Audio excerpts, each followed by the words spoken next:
Tekbir! Tekbir!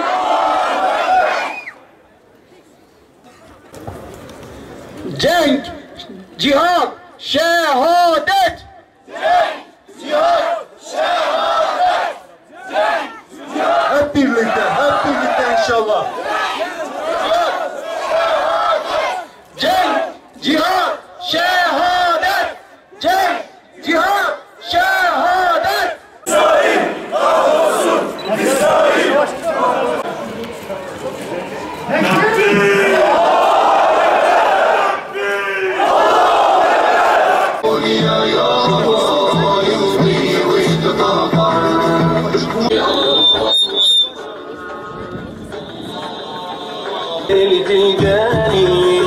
Müziği kesebilir miyiz?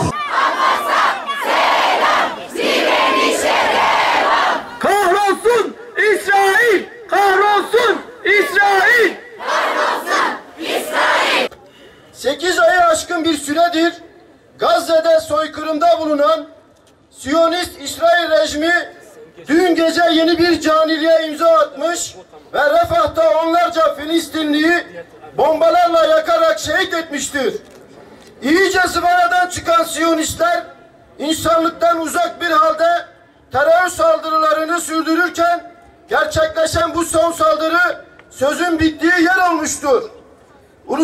Uluslararası Adalet Divanı'nın saldırıları durdurma kararı aldığı Gazze şeridindeki Rafah kentinde yerinden edilen Filistinlilerin çadırlarını bombalayan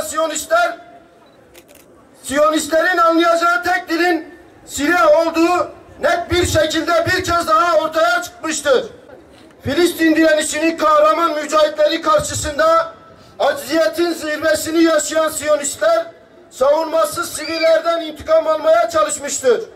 Filistin direnişinin geçtiğimiz günlerde onlarca İsrail askerini esir almasıyla Gazze'de yeni bir darbe alan Siyonistlere karşı artık söz bitmiştir. İsrail rejiminin zalimliğini, caniliğini ve katilliğini konuşmak artık beyhudedir. Bundan sonra yapılması gereken tek şey vardır ki o da Siyonistlere karşı fiilen harekete geçmektir.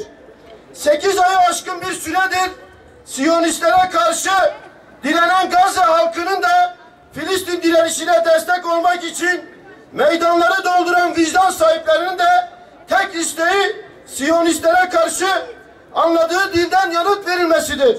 Bu bağlamda İslam ülkelerinin liderlerine büyük bir sorumluluk düşmektedir. Zira İsrail rejiminin kınamalarından sözlü tepkilerinden anlanamadığı ve bu tutumu umursamadığı gayet açıktır. Değerli katılımcılar, Filistinli kardeşlerimiz bugün insanlık dramının en acısını yaşıyor. Ve sadece kendi toprakları için değil, tüm İslam coğrafyası için bedel ödüyorlar. Öyle ki Filistin direnişi bugün sadece kendi topraklarını koruma yahut özgürleştirme maksadıyla mücadele vermiyor. Filistinli kardeşlerimiz aynı zamanda Bağdat'ın, Şam'ın, Doğu Türkistan'ın, Diyarbakır'ın, İstanbul'un selameti için mücadele veriyor. Bugün bizler için çok iyi biliyoruz ki karşımızda bulunan İsrail adlı terör organizasyonunun hedefi yalnızca Gazze, Kudüs yahut Batı Şeria ile sınırlı değildir.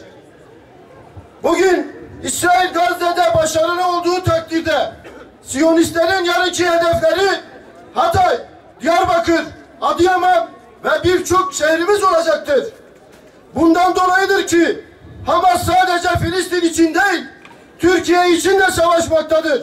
Türkiye halkı Hamas başta olmak üzere Filistin direniş hareketlerinin yanında ve arkasındadır. Anadolu insanı bugün Filistin direnişinin ta kendisidir.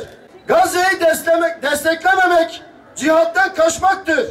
Siyonistlerin Kudüs, Mescid-i Aksa ve Filistin'e yönelik saldırıları Müslümanların savunma cihadı yapmasını gerektirmektedir. Müslüman halkın elinden geldiğince seferber olması, elindeki tüm imkanlarla düşmana saldırması ve düşmanın ve destekçilerin elçiliklerine giderek protesto etmesi farz olmuştur. Dünyanın farklı yerlerinde zulme maruz kalan bütün Müslüman kardeşlerimize yardım ve nusretini ihsan eyle. Hususen Filistin'de, Gazze'de, Refah'ta zulme maruz olan kardeşlerimize sen yardım ve nusretini ihsan eyle ya Rabbi. Amin. Ya Erhamer Rahimin, Filistinli kardeşlerimize zulmeden İsraillilere ve onlara yardımcı olan zalimlere Kahhar isminin şerifine kahru perişan eyle. Kahru perişan eyle. Kahru perişan eyle.